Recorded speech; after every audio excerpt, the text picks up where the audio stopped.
আওয়ামী লীগ সরকারের সাবেক এমপিদের শুল্কমুক্ত সুবিধায় আমদানি করা কোটি টাকা মূল্যের গাড়ি দ্বিতীয় দফায় নিলামে উঠানো হবে।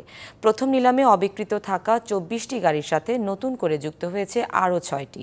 এসব গাড়ির মধ্যে ৫টি কিনতে সংশ্লিষ্ট মন্ত্রণালয়ে চিঠি দিয়েছে বন্দর কর্তৃপক্ষ। আওয়ামী লীগ সরকারের সাবেক ৫০ সংসদ সদস্য শুল্কমুক্ত সুবিধায় বিলাসবহুল গাড়ি আমদানির অনুমতি পেয়েছিলেন।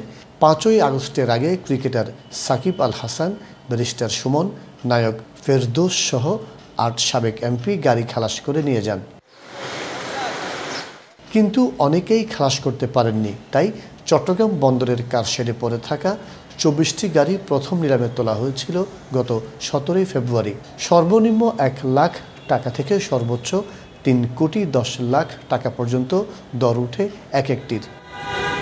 জীবনের সব আয়োজন এখানে একসাথে।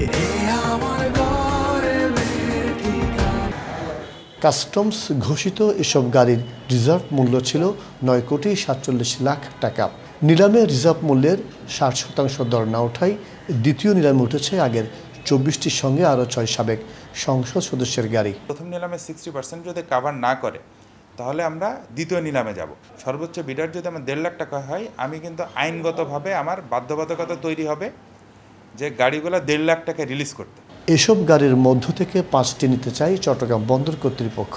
রিজার্ভ মূল্যে গাড়ি কেনার অনুমতি চেয়ে আবেদন করা হয়েছে নৌ পরিবহন মন্ত্রণালয়ে। আমরা যেহেতু সরকারি কিছু বিধিনিষেধের কারণে এখন নতুন গাড়ি কেনা যাচ্ছে না, তো সেই হিসাবে আমরা এই গাড়িগুলো নিতে চাই। এতে কাস্টমস কর্তৃপক্ষ তাদের রিজার্ভ ভ্যালুটা পাবে, সরকারি রাজস্বটাও আদায় হবে। ব্যবসায়ীরা বলছেন গাড়িগুলো নিলামের জন্য ক্যাটালগভুক্ত, তাই সর্বোচ্চ বিডার হিসেবেই গাড়ি নিতে হবে বন্দরকে।